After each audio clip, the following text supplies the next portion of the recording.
খবর দেখে দৌড়াচ্ছে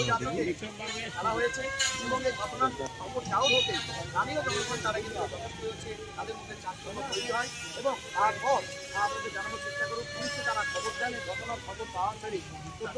কেন রয়েছে এবং সেই শিশুটিকে একটি ব্যাগে করে এবং একটি হচ্ছে সার্জিক্যাল বক্স বলা চলে, সেই বক্সের মধ্যে কিন্তু আপনারা দেখতে পাচ্ছেন। বক্সে আমি একটু এখানে কিছু স্কুলের বাচ্চারা যাচ্ছিল, একটা নতুন জুতার বাস্ক দেখেছে, আর তারা হয়তো বুঝে যে জুতা আছে ওর ভিতরে, ওরাই হয়তো বের করেছে। তারপর জানাজানি হয়েছে যে এরকম বাচ্চা আছে। আমি আসলাম, এসে বাচ্চারা খালি চুলটা দেখা যাচ্ছে, তার ভিতরে একটা বাচ্চা আছে। এটা কোন জায়গা? এটা ইসলামপুর কৃষক বাজারের ঠিক উল্টা পাই। বাচ্চাটা কি মনে হচ্ছে?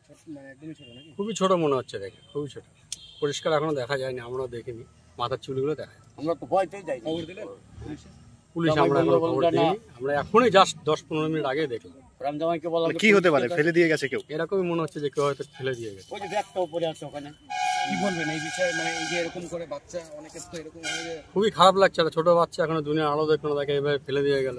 হয়তো সে জীবিত ছিল, তাকে ফেলে দেওয়ার পরে মারা গেছে, এটা হতে পারে। কি মনে হচ্ছে আজকে ফেলানো না এটা আগে? না, মনে হচ্ছে আজকেই ফেলানো। আজকেই ফেলানো হবে? মনে হচ্ছে আজকেই ফেলানো, কারণ আগে ফেলা থাকলে তো জানা যেত আগে থেকে। এখানে সবাই কাজ বাজও করে। আমার পাশেই বাড়ি, এখানে পায়েল হোটেল ওটা। কি নাম আপনার? আমার নাম সুকুমার ভাই।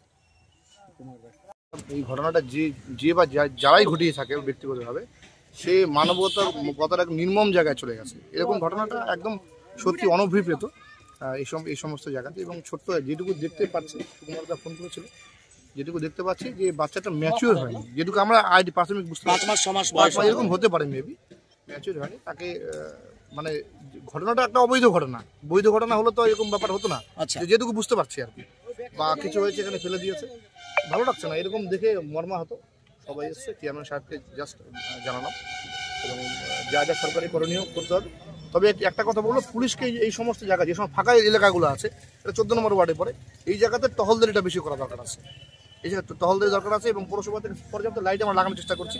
এই টহলদারিগুলো দরকার আছে, কারণ রাতের অন্ধকারে লোক ঢুকে যাচ্ছে, এইটা খুব বাজে। একটা বিষয় জিজ্ঞেস করবো, রাস্তা সম্প্রসারণ হয়েছে, অনেক পোল শিফটিং হয়েছে, কিন্তু শহরের মধ্যে দেখা গেল দোকানের ঝাপপাট বন্ধ হয়ে গেলে আলোটা পর্যাপ্ত মনে হচ্ছে না। আপনারা কি পৌরসভার পক্ষ থেকে মনে করছেন যে আরো পর্যাপ্ত আলো দরকার শহরের মধ্যে? এই ইসলামপুর পৌরসভা অলরেডি গ্রিন সিটি প্রজেক্টের প্রপোজাল পাঠিয়েছে। ইসলামপুর শহরে যতটা আলো আছে, সাবমিশন আছে, আরও পর্যাপ্ত আলো থাকবে এবং রাস্তা সম্প্রসারণের পর একটা ঝাঁ চকচকে শহরে পরিণত হবে।